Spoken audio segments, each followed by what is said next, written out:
Harry is in deep trouble, and this isn't rumor, this isn't spin, this is a timeline that refuses to bend. A sequence of decisions that exposes something far more calculated than anyone wants to admit. Because what looked like a simple accommodation mix-up has quietly turned into a full-scale breakdown between a son and a king, with every hour revealing contradictions that don't just raise questions, they demand answers. The king this morning said, hell no, hell no.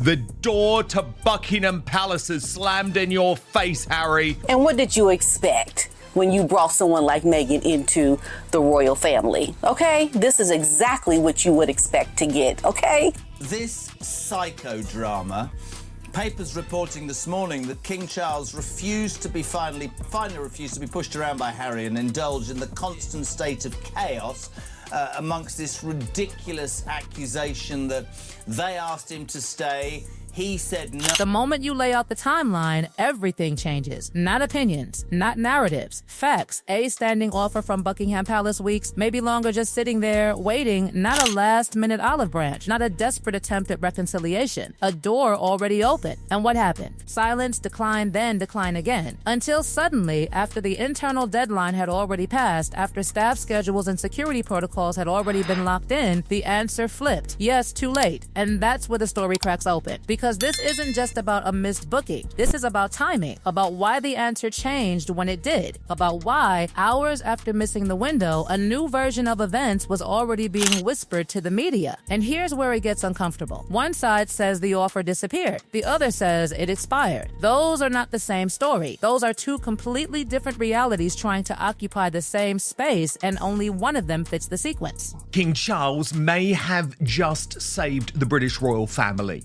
Now, I know some of you will say that is hyperbole, but I honestly do not believe that. If the monarch had allowed Prince Harry to stay at Buckingham Palace, despite all of his threats, over the past couple of weeks, I honestly believe it could have led to the beginning of an existential crisis for the royal family. So the fact that against his own heart, against what he might say his better judgment, but with the full backing of his son, the heir to the throne, Prince William, the king this morning said, hell no, hell no. The door to Buckingham Palace is slammed in your face, Harry, and Meghan too, I think is the beginning of the reclaiming of Charles's power here. Think about what had to happen behind palace walls. This isn't a hotel reservation you tweak with a phone call. This is Buckingham Palace. Every room, every movement, every clearance planned, approved, documented. You don't just decide on a Saturday night. You don't casually reopen logistics that were already closed. So when the palace publicly pushed back, when they didn't quietly correct but instead called the claim false, that wasn't a misunderstanding. That was a line being drawn. And suddenly, the silence starts speaking louder than any statement. Why was there confidence that the room was still available? Who believed the deadline could be ignored? And more importantly, who expected the palace to quietly adjust reality to match a new narrative? They asked him to stay. He said no. I read last night that he didn't respond, and that even when they said your time's run out because of security and cleaning, then his team still released a statement saying he was staying there. What's the boy on, man? This is the whole point, and this is why the eye-rolling going on within the royal household just must be, for Harry, what's going on is just ridiculous. What Harry's behaviour around this, it's such a soap opera, a mess, and it's all his own doing. You know, if place hadn't been made from at Buckingham Palace, why didn't he just get on and accept it? Yet he says, well, staying in Buckingham Palace presents extra security issues. Well, I'm pretty sure within Buckingham Palace it's going to be safe for him. The whole thing is just a mess. And Harry needs to start to take a long, hard look at himself, but I'm not sure he's capable. That's the problem. And it's just gone on and on.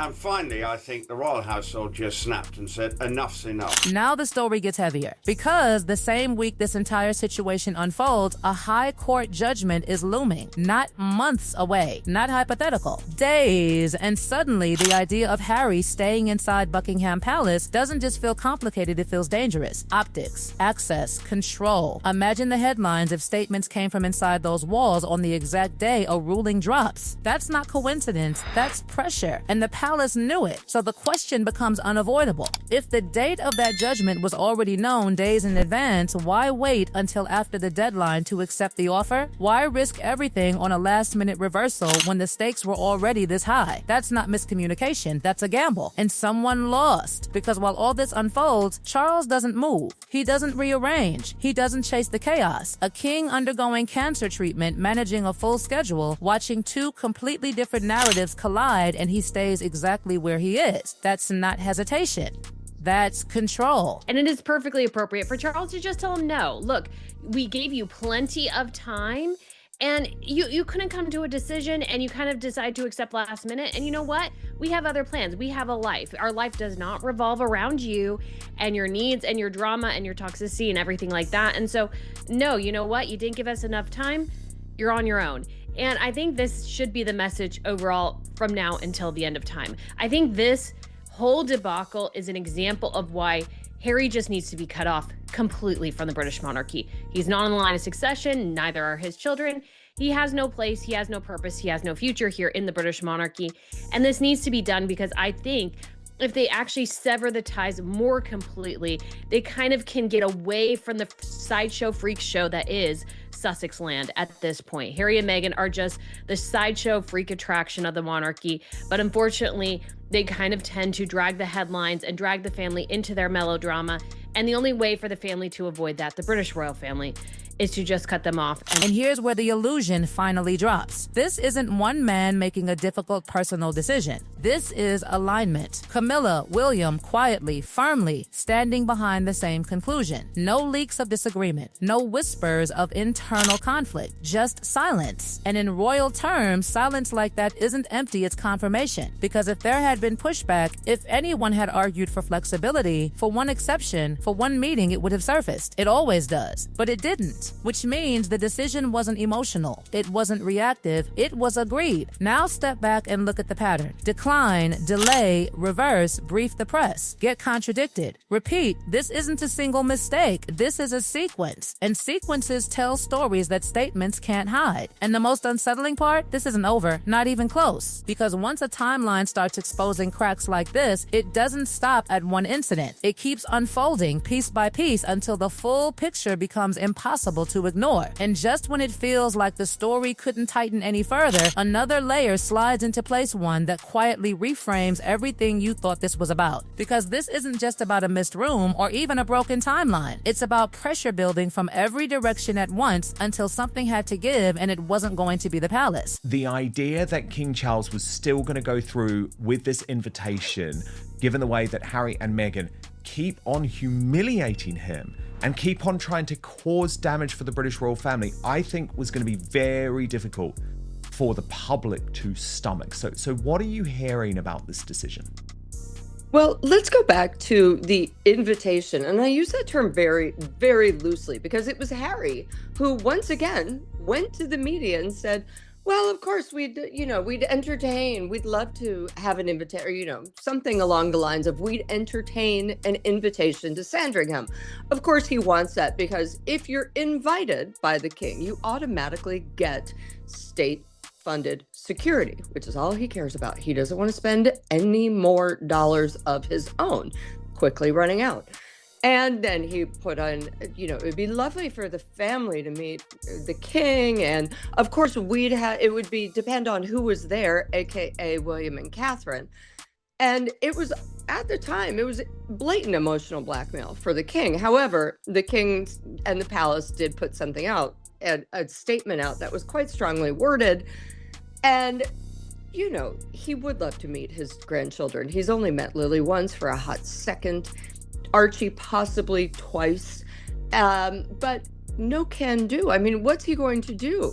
The security battle alone tells you how deep this runs. This isn't new. This has been playing out for years, quietly, stubbornly, with decisions already made and rulings already delivered. The Home Office said no. The courts reinforced it. And yet here we are again with the same question circling back at the exact same moment everything else starts collapsing. That's not coincidence, that's convergence. Because when you line up the timing, the accommodation confusion, the looming court judgment, the renewed security pressure, it stops looking random and starts looking like a coordinated push that didn't land the way it was supposed to. And then there's the money. Not spoken loudly, not officially confirmed in neat statements, but always hovering in the background like a shadow nobody wants to acknowledge directly. £3 million a year. That's the number being repeated. That's the number people keep circling back to. And once that number enters the conversation, everything else starts to feel different. Urgency looks sharper. Decisions look heavier. And suddenly, the push for reinstatement doesn't feel abstract anymore. It feels immediate. The Daily Mail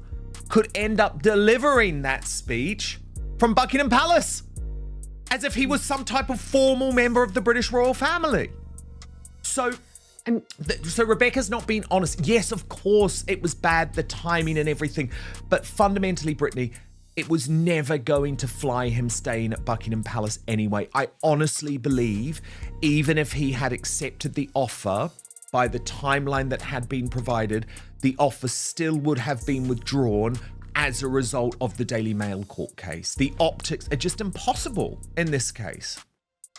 I mean, it really is a challenge here, Dan, for Charles on multiple levels. Because again, he wants to see his grandchildren. I don't even think he wants to see Harry that much. He probably just really wants to connect with his grandchildren just in case the worst should happen. And you have all this chaos, all this toxicity, everything that Harry brings to the table now, and Meghan, which it just doesn't really make it worth it for Charles. And then you have the added burden of this court case and Harry going after various publications within the British media, where the royal family tries to keep as much of a hands-off approach as possible because, you know, the papers, they have a right of free speech, and so they should be able to report on things. And so the British family knows that they need to be able to have that transparency with the press in certain instances, and Harry is throwing a grenade in that, and there are problems there as well. And you're right, if Harry won, he'd probably do his delivery from Buckingham Palace. He would probably make some sort of statement or do anything to show that, he hey, could even I'm just at make Buckingham a video, Brittany. Palace. That's the problem. He could he even likes just doing make a videos. video.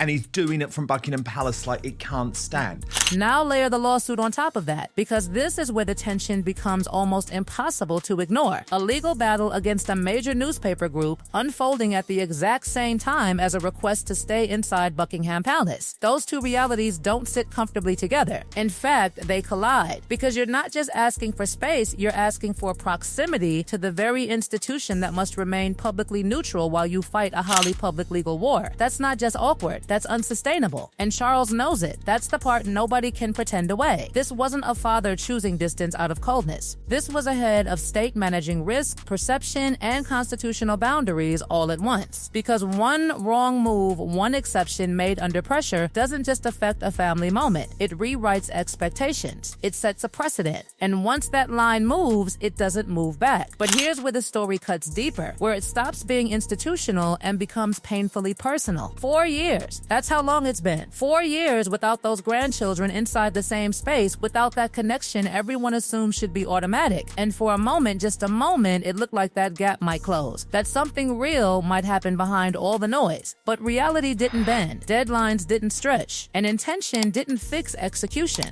Now look at what's left behind when the noise settles. No meeting, no reunion. Two sides still telling different versions of the same story, but only one backed by a timeline that hasn't shifted once. And that's where the damage really sits, not in the missed room, not even in the public contradiction, but in credibility. Because once your version of events gets challenged in real time, in public, by the institution itself, it doesn't just disappear. It lingers. It reshapes how every future statement is heard. And the palace? It didn't escalate. It didn't dramatize. It didn't chase headlines. It simply let the facts sit where they were, unchanged, unmoved, waiting for anyone willing to look closely enough. That kind of stillness stillness isn't passive, it's deliberate. It forces the other side to move, to explain, to justify, and every move creates another layer of scrutiny. So where does that leave this story? Not finished, not resolved, because the High Court judgment hasn't even landed yet. The security fight isn't over. The questions around timing, intention, and coordination haven't been answered, they've only multiplied. And perhaps the most uncomfortable question of all is still hanging there untouched. Was this a genuine attempt at reconciliation that collapsed under poor timing, or was it something else entirely? Something strategic that simply didn't unfold the way it was planned? Because if it's the second, then this wasn't a mistake. It was a move. And if it was a move, then the next one is already coming, and this time the stakes might be even higher.